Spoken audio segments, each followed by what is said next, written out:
Сарапшылар мұнай бағасына қатысты пікірін айтып жатыр. Дегенмен көкейде сұрақ қалады. Сол себепті белгілі экономист Айбар Олжаймен тікелей байланысқа шықтық.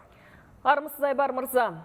Ормуз бұғазы жайында көп айтылып жатыр ғой. Ертеректе жабылғанда болатын. Жалпы осы Ормуз бұғазының мұнай бағасына қандай қаупі бар? Осыны түсіндіріп өтсеңіз екен көрерменге. Қайырлы таң, сұрағыңызға рахмет. Ормуз бұғазы енді бұл Парсы шығанағындағы мұнайдың әлемдік нарыққа шығатын жаңағы бір коридор деп айтса болады. Оны солтүстік жағынан Иран бақылайды, оңтүстік жағынан Біріккен Араб Әмірліктеріне арқылы өтеді. Сондықтан енді Иранның әлеуеті жетсе, ол көп жаңағы кезде осы бұғазды бұғаттап тастаймыз деп жаңағы кішкене әлемге қорқытатыны бар. Бірақ шын мәнінде дәл қазірге енді оның әскери әлеуеті қалды ма деген сөз. Бірақ Ормуз бұғазы бұл әлемдік жаңағы мұнай тасымалының 20% деп айтып жатыр ғой, шын мәнінде солай. Сондықтан Ормуз бұғазы бұғатталса, әлемнің мұнайы, тұтынып отқан мұнайы 20%-ға кемиді.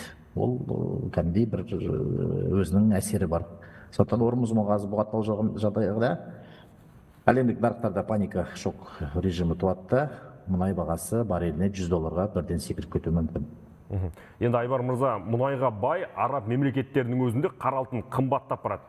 Мұның біздің елге әсері қалай болмақ? Біз экономикамыздың негізгі бөлігін осы мұнай ақтап отыр дейміз ғой жалпы. Біздің елдің кірісінде мұнайдың үлесі қанша? Осыны да айта кетсеңіз. Жалпы біз енді мұнайлы мемлекет деп айтылғанмен, соңғы кездері біз мұнайға деген тәуелділігімізді қазір түсіріп жатырмыз, ол жақсы. Біздің ішкі жалпы өнімімізде қазір мұнай газ секторы, мұнай мен газ бізде қосып айтылады, дұрыс. Мұнай газ секторы және конденсаты бар. Осының барлығы шамамен ішкі жалпы өнімде 20%, 5/1 бөлігін алады. Ал біздің күнделікті бюджетімізде, мемлекеттік бюджет, мұнайдың үлесі шамамен жаңағы 40%. Сонда сіздің қалтаңыздағы 100 теңгенің 40 теңгесі сол мұнай газдан келген. Ол бюджеттің табыс кіріс бөлігі деп айтады. Ұлттық қордан трансферт арқылы келеді. Ірі мұнай компаниялар бар, Теңізшевройл, KPO, COC, олардан жаңағы салық келеді. Олар ең ірі салық төлеушілер.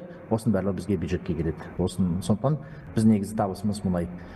Мұнай біздің экономикамызда шешуші рөл ойнайды. Қанша дегенмен бұл секторды біз жақсы дамытқанбыз. Сондықтан мұнай әрине, мұнай кетіп қалса бізде, мұнай өссе біз өсеміз, мұнай кетіп қалса біз қиналамыз. Бір ауыз сөзбен. Айбар мырза, жалпы біз мұнайды іргедегі Қытайға азғантай ғана сатып, алыстағы Еуропаға молынан жібереміз ғой. Бұның себебі неде айтып өтсеңіз? Енді бұл негізгі логистика мәселесі. Мұнай үшін Қытай керісінше алыс, Еуропа жақын болып саналады. Себебі біз мұнай газ нелердің бәрі батыстан орналасқан тура Еуропаның жанында. Қытай керісінше біздің еліміздің шығысында мұнай жоқ, Қытайға жақын жерде. Сондықтан бізге логистикалық жағынан біз кезінде логистикалық маршруттарды КТК құбыры арқылы, Атырау Самара құбыры, Баку Тбилиси Джейхан бар, барлығы біздің батыс Қазақстаннан Еуропаға мұнай тасымалдау ретінде құрылған болатын. Қытаймен бізді жалғыз құбыр байланыстырады, Атасу Алашанькоу.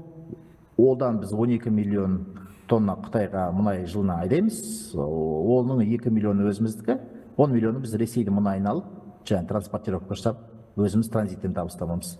Сонда Қытай Қазақстан жер арқылы 12 миллион жылына мұнай алады, 12 миллион тонна. Ешіңіздер? Соның 2 миллион Қазақстандікі, қалған бәрі Ресейден.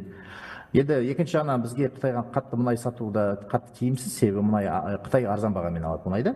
Сол үшін ол Ресейден арзан бағамен алып отыр көбірек. Ал біз жаңағы Еуропаға кішкене қымбатырақ сатқандықтан бізге Еуропаға сатқан тиімді болады. Біз оны жаңағы трансферттік ұзақ мерзімді плат биржасының жаңағы бағаларымен сатамыз, ол бізге әлде қайдағы тиімді болады.